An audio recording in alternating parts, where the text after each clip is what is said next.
Hoy vamos con la unidad 5, calidad y seguridad del paciente, y el ciclo de mejora continua de calidad. Como verán, nosotros todo el tiempo igual vamos dándole prioridad a la calidad. Siempre, cada vez que hablamos decimos, bueno, esto lo vamos a ver cuando veamos el ciclo de mejora continua y temas de calidad que lo vamos mechando. Calidad y comunicación para nosotros están en todo, así que la premisa de la comisión es que no se puede hacer algo si no lo mirás desde la vara a hacerlo con calidad. Entonces, bueno, vamos a arrancar con metas internacionales de seguridad del paciente. El propósito es promover mejoras específicas en cuanto a seguridad del paciente. Siempre recuerden que todo esto que hacemos y las herramientas que le damos en lo que sería administración apuntan a resolver problemas, como le decíamos el otro día, que ustedes tengan herramientas y siempre a mejorar la calidad en el cuidado del paciente. Y la seguridad del paciente es uno de los componentes. Meta número 1, identificación del paciente en todo procedimiento. Estas cosas les van a parecer así como obvias, pero aunque les parezcan obvias, muchas veces en las instituciones de salud no se hace una correcta identificación del paciente. Entonces, fíjense que hay distintas etapas en las cuales un paciente tiene que estar identificado. Entonces, por ejemplo, cuando realizamos un traslado, le vamos a aplicar una medicación, hay que hacerle algún procedimiento, una curación, una cirugía, hay que llevarlo a cirugía, extracción de sangre y cualquier tratamiento o procedimiento. ¿Por qué es importante? Imagínense qué es lo que pasaría si en vez de darle el medicamento que le tenés que dar al paciente González José, se lo das a González Jorge, o le tenían que realizar una cirugía al mismo paciente, al mismo ejemplo, digo, González José, y se la terminan haciendo a González Jorge. Esto, aunque parezca un chiste, si existe en el humor es porque en la realidad en algún momento ocurrió. Así que imagínense esto y recuerden, con el criterio de lo adecuado, que lo vamos a mechar con calidad, no es lo mismo decir, bueno, al menos pongámosle energía en la cirugía. Tampoco es agradable que te pinchen para sacarte sangre si no te tenían que sacar sangre. Entonces digo, el criterio de lo adecuado es hacer lo que corresponda. Claramente una cirugía tiene mucha mayor complejidad. Los controles, yo digo, los tenemos que hacer siempre en todo procedimiento, ya sea el más chico o el más grande. Es la única manera de que se nos haga un hábito.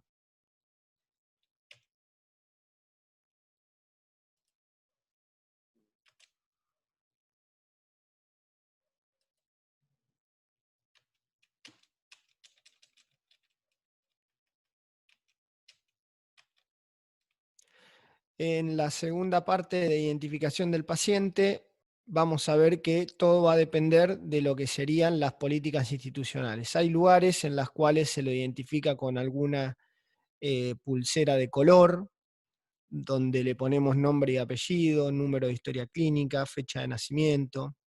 Todo esto va a depender de las normas de la institución.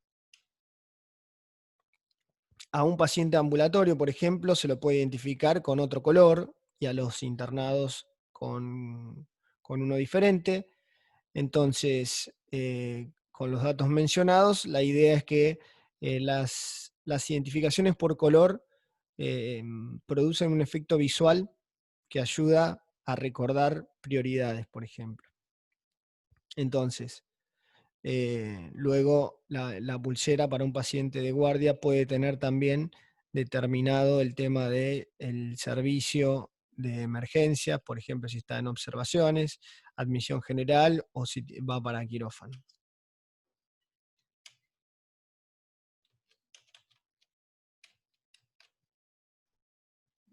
Meta 2 es aquella que es oportuna, la comunicación, ¿no? Es oportuna, precisa, Esperen que ahí está. Completa, inequívoca, comprensible para quien la recibe. A ver, comunicación, vamos a ver toda la unidad 6. Acá lo estamos viendo de manera técnica, ¿no? Entonces digo, esto tiene mucho que ver con los registros. Cuando veíamos registros, ¿se acuerdan que tenían que ser oportunos y precisos? Lo mismo, tenían que estar completos. Entonces, un registro es un medio de comunicación escrito. Lo importante en cuanto a esto es que mantenga la misma relación y que cumpla con esas condiciones para que pueda ser efectivo. Esto claramente va a redundar en una disminución de los errores y da como resultado lo que queremos, ¿no? Mejorar el cuidado del paciente y la seguridad. Después hay una técnica, siempre les traemos reglas memotécnicas para lo que sería, en este caso, indicaciones telefónicas. ¿Se acuerdan que ya habíamos visto un truco en la parte de registros, que era registrar todo, verificar escucha, preguntarle a nuestro interlocutor cuál es la indicación que está haciendo y repitiéndosela? Bueno, esto es muy parecido. Utilizamos 3 letras, la sigla ERC, y tiene que ver con que luego de identificar al paciente, escribimos la información recibida, releemos la información recibida, que es la verificación de escucha, y aguardamos la confirmación. Esto es básicamente el mismo ejemplo que les dábamos en registros, pero hecho con una regla memotécnica.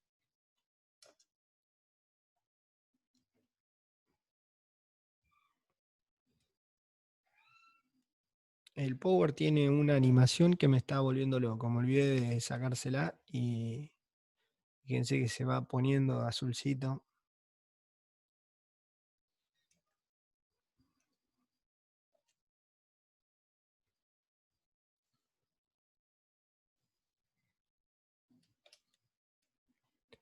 Bueno, el método ISBAR es otra técnica, regla memotécnica, es identificar al paciente, la situación del problema, dar lo que sería tener información, la palabra en inglés background, es toda la información que tenemos en relación al paciente y en relación a las capacidades que tenemos para resolver una situación.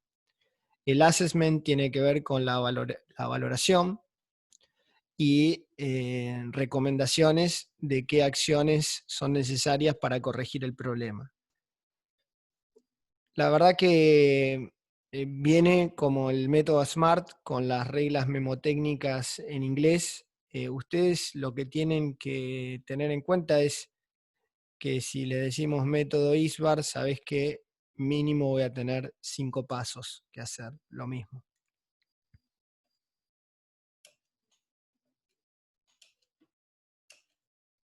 ¿Hasta acá va bien?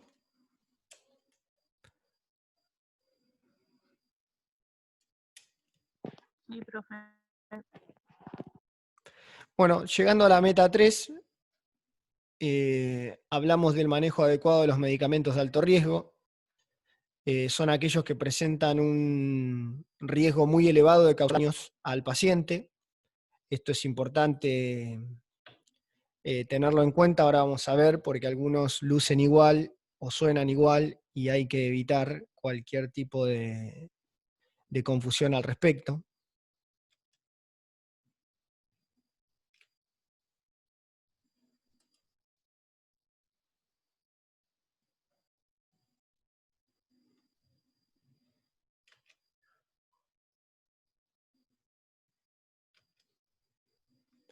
Acá está, por ejemplo, lo que les decía en cuanto a los medicamentos LASA, que es Lucalite, ampolla de adrenalina y etilefrina, que son parecidas, o sea, lucen igual, por eso el Lucalite, y el Sonalike, que es por la eritropoyetina y eritromicina, suenan muy parecidos en fonética, pero tienen un efecto totalmente diferente. Entonces, para evitar errores al respecto, algunas instituciones lo que hacen es ponen un listado de medicamentos LASA en los office para que se preste mayor atención en esos medicamentos. También otro ejemplo con respecto al manejo adecuado de medicamentos de alto riesgo son los estupefacientes o psicotrópicos, heparinas o insulinas, los electrolitos, que parece algo vulgar y común, y resulta que pueden llevar a un riesgo grave para el paciente, la mala administración de los mismos. Y con respecto a los citostáticos, el cuidado claramente es bilateral, ¿no? Porque es medicación que se tiene que usar con cuidado, o sea, no solo para el paciente, sino para el que administra, o sea, ustedes. Los citostáticos son para enfermedades oncológicas, para realizar quimios, por ejemplo.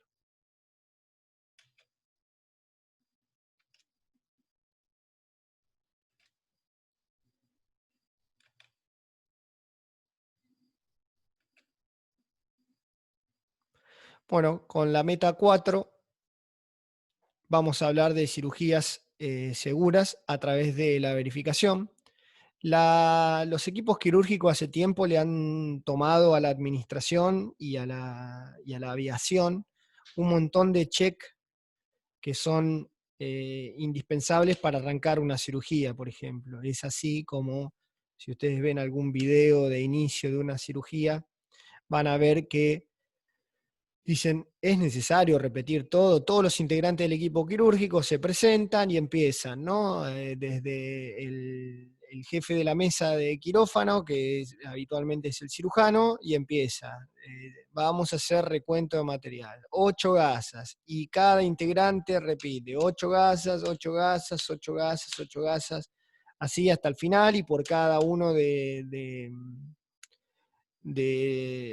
instrumental, y luego al finalizar, ¿sí?, se cuenta exactamente lo mismo y tiene que estar lo mismo chequeado, ¿no? Y eso se hace mucho en la aviación, lo que se llama el checklist previo a la cirugía. Además, claramente, y por una cuestión legal, tienen que tener el consentimiento informado, firmado por el paciente, paciente y sitios correctos. Esto, les vuelvo a decir, parece casi redundante y básico, y aunque les parezca mentira, hay muchos casos en los cuales la bilateralidad no es considerada y de pronto operan a un paciente de una rodilla izquierda cuando la operación tenía que ser en la rodilla derecha. Y así sucesivamente. El año pasado, el caso más emblemático o extremo fue el de la paciente en zona oeste que le amputaron la pierna incorrecta. Así que imagínense, o sea, es como si los chistes que escuchamos al respecto se hicieran realidad. Equipos e insumos necesarios, esto es lo que se hace en el chequeo previo, ¿no?, a la cirugía, como les comentaba, profilaxis antibiótica, si lo requiere, y el procedimiento correcto, claramente, ¿no? O sea, que esté correctamente el procedimiento.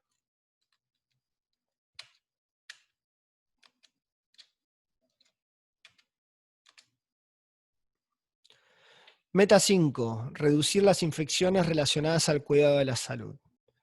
Esto es importante, hay muchas infecciones intrahospitalarias que generan habitualmente reinternaciones o internaciones prolongadas.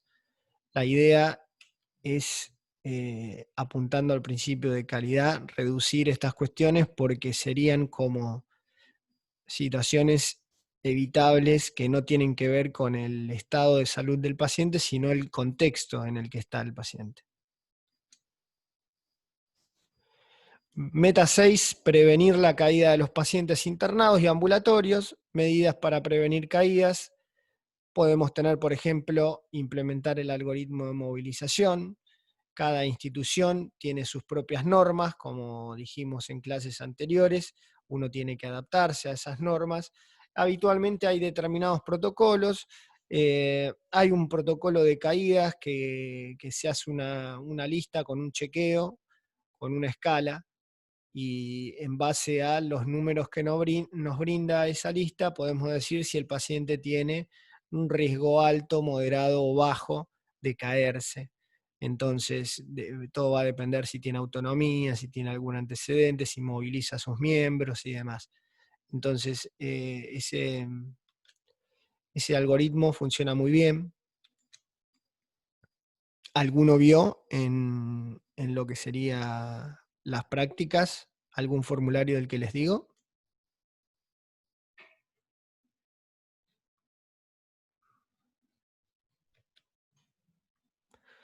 Bueno, esto es un instructivo para el paciente, que lo podemos encontrar, por ejemplo, en alguna institución de salud. Solicitar asistencia las veces que sea necesario, contar con calzado con suela de goma, utilizar elementos de ayuda para deambulación, andador, bastón, trípode, mantener barandas de la cama levantadas mientras permanezca acostado, cumplir con las indicaciones de reposo, no deambular fuera del servicio de origen, mantener la cama al mínimo de altura, no transgredir medidas utilizadas para su seguridad. Esto claramente tranquilamente puede estar en una habitación, en un cartel, ¿no? O cuando se le entrega el reglamento interno de la institución a los pacientes.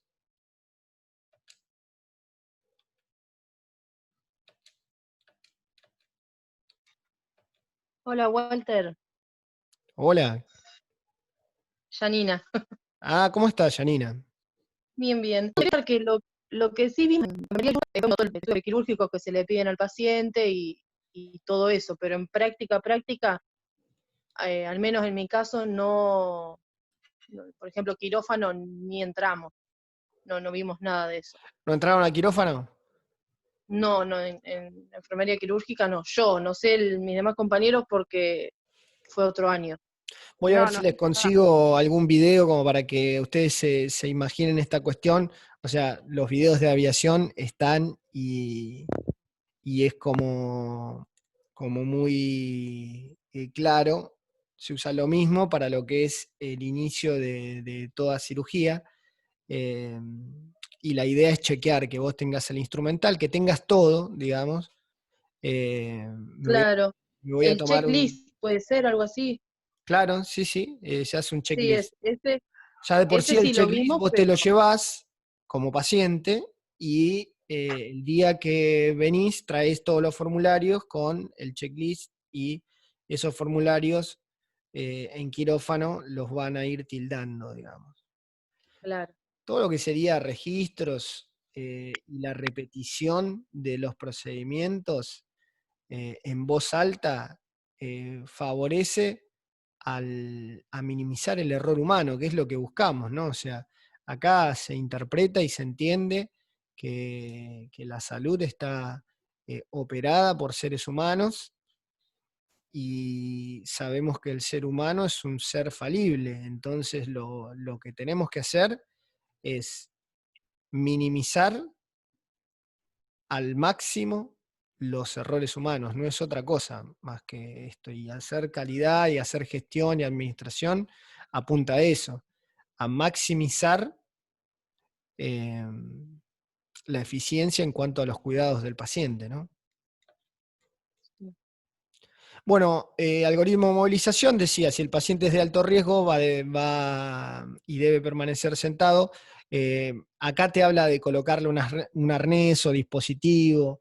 A ver, después nos encontramos en la realidad con paciente atado con gasa en la cama, ¿sí? Eso también hay que mencionarlo. Pero bueno, dentro de lo que sería eh, lo, lo esperable, lo deseable, tendrían que tener un arnés, por ejemplo, en la institución.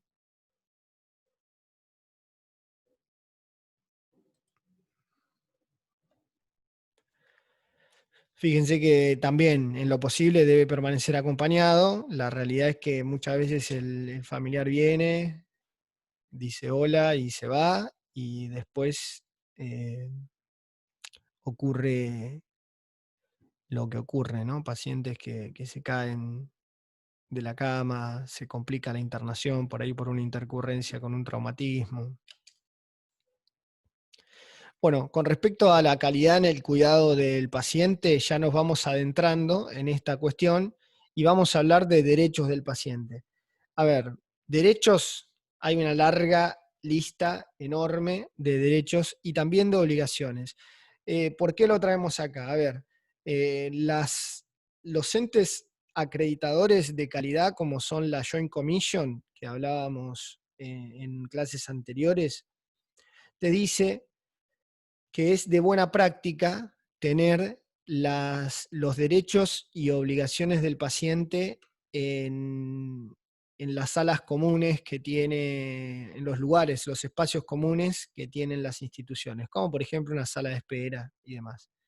Esto es recomendable, es importante. A mí, algunas instituciones, sobre todo algunos clientes con los cuales he trabajado, tenían cierto resquemor con poner los derechos pensando que el empoderamiento es malo, ¿no? O sea, quizás de fondo, ¿no? Nadie te lo blanquea desde ese lugar, pero la idea es la siguiente, y esta es mi opinión, y en los lugares donde se ha practicado funciona bien.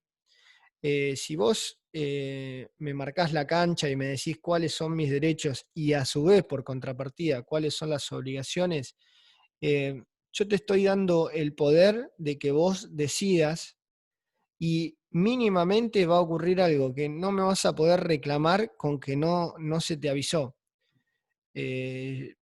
Cuanto más información tenga el paciente, más empoderado va a estar y más va a tener la posibilidad de decidir.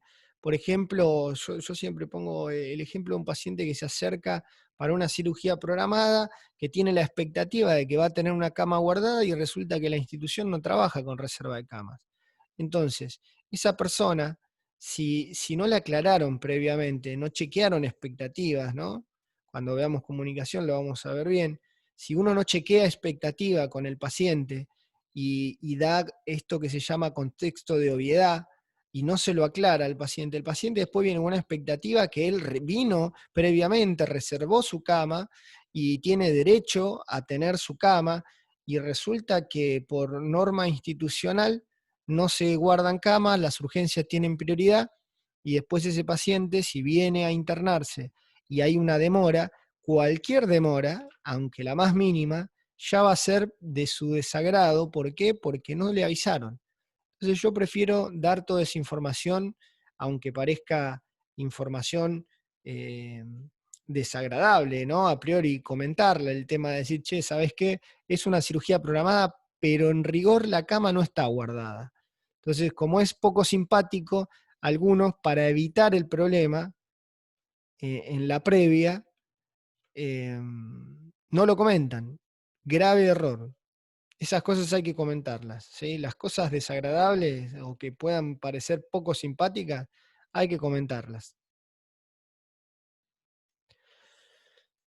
Bueno, con respecto a los derechos, mucho no vamos a decir, lo vieron en deontología y ética y deontología. La idea es que estén marcados.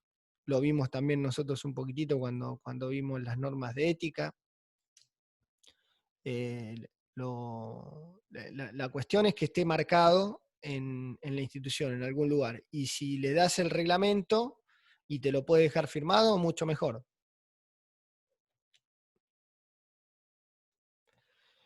Bueno, más derechos, tener información referida a los médicos que lo atienden, fíjese, los médicos y profesionales de todo tipo, ¿no?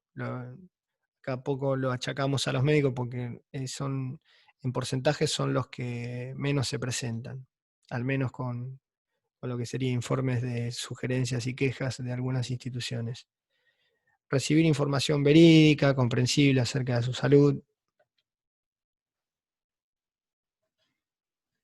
Me está avisando que nos quedan 10 minutitos y vamos a hacer la salida y entrada. Tomar decisiones sobre su cuidado, esto lo vimos cuando vimos enfermería basada en la evidencia. que el paciente es tan soberano de su tratamiento. Más derecho del paciente, prestar su consentimiento informado, designar a una persona que decida por uno, conocer los datos de su historia clínica, pedir una segunda opinión.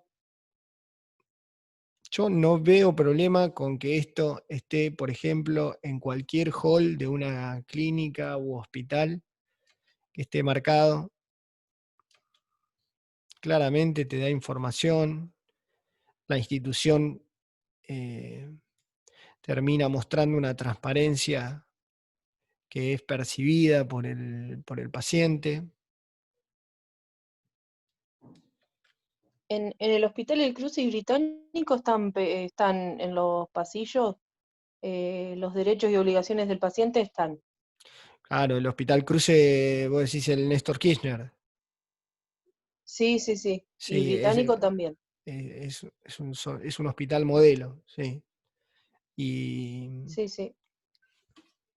a pesar o sea, de esta imagen que se tiene de las instituciones públicas, hoy es una institución que hace una cantidad enorme de trasplantes, más que las partes de clínicas privadas, por ejemplo.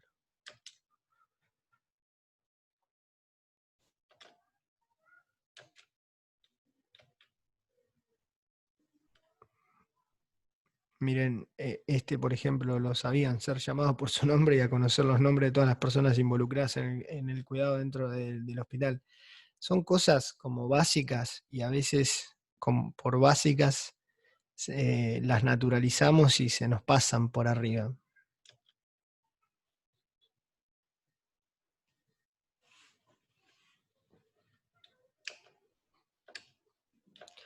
Fíjense que ya vamos como, no sé, 14 derechos y ahora viene la parte injusta, ¿no? Obligaciones creo que son 3 nada más. Pero esas obligaciones son genéricas y muy importantes.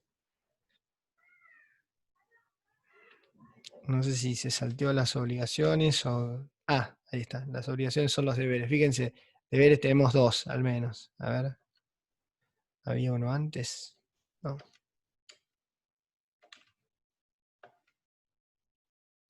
Acá.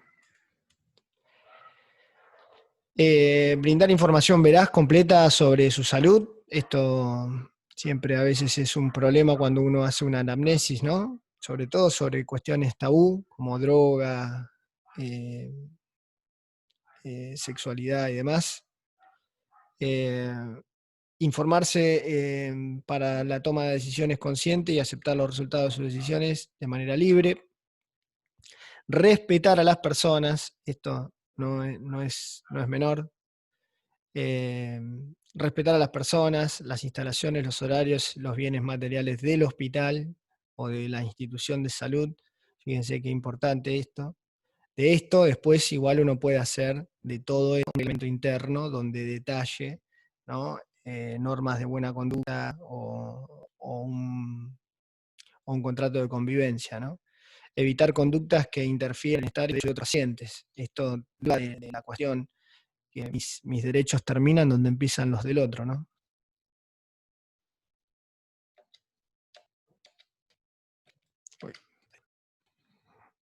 Bueno, ciclo de mejora continua. ¿Escucharon hablar del ciclo de mejora continua? Además de las veces que lo hablé yo, ¿no? De comentarles.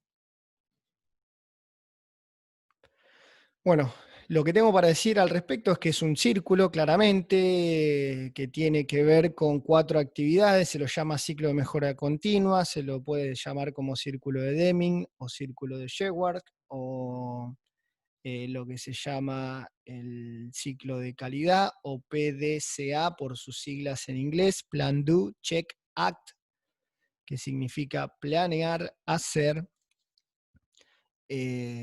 controlar y luego verificar esos desvíos, ¿no? O sea, actuar sobre el control. Y acá hay una cuestión que a mí me interesa mucho marcar, y hoy veníamos hablando en relación a estas cuestiones de lo humano, ¿no? Y lo falible que somos. Fíjense que lo que plantea la calidad es ser implacable con los malos procesos, nos va a permitir ir a la causa raíz de nuestros problemas, al mismo tiempo que nos va a permitir ser comprensivo con las fallas humanas. Dicho de otra manera, lo que apunta a esto es a no tomarlo como algo personal. Cuando algo está saliendo mal y yo tengo que dar un feedback, una devolución de lo que percibí que está saliendo mal, no decir vos hiciste algo de tal manera, sino el proceso está mal hecho o está mal planteado. Entonces uno deposita la carga del error en el proceso y no en la persona. Esto hace que los feedback sean mejor recibidos.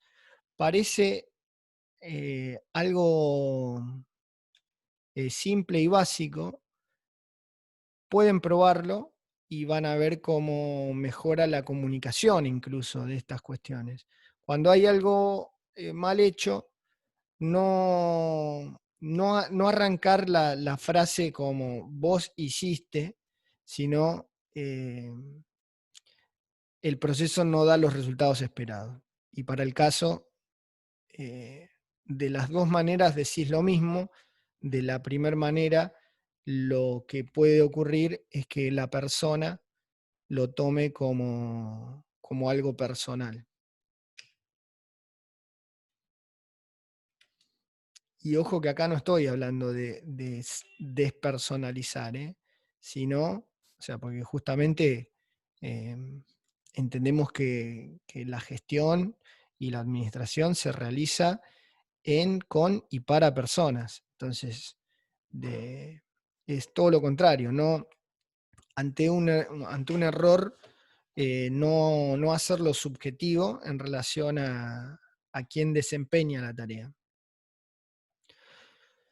Bueno, la idea sería ustedes como líderes futuros hacia adelante, trabajar en la estimulación y motivación de nuestros colaboradores para que nos revelen las dificultades que tienen. Eso se trabaja en un clima de confianza. La confianza se genera en el largo plazo, no es cortoplacista. Vamos a ver un poco de confianza cuando veamos la unidad 6.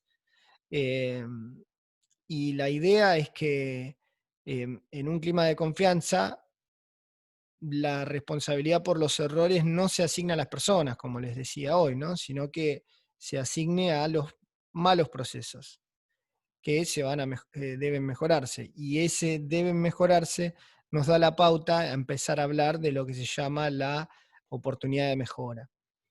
La oportunidad de mejora es una divergencia, o sea, una diferencia entre una situación actual y lo que queremos que exista. O lo mismo cuando veíamos control. ¿Se acuerdan que cuando definíamos control hablábamos de la comparación con un estándar? O sea, mido los resultados que tengo y los comparo con mi estándar o meta. Y en base a eso va a haber una brecha. Esa brecha, si es que no alcancé la meta o el objetivo propuesto, significa que tengo una oportunidad de mejora. Fíjense incluso cómo lo estamos viendo, ¿no? Lo vemos como algo positivo. Chicas, me está quedando un minuto, así que salgo y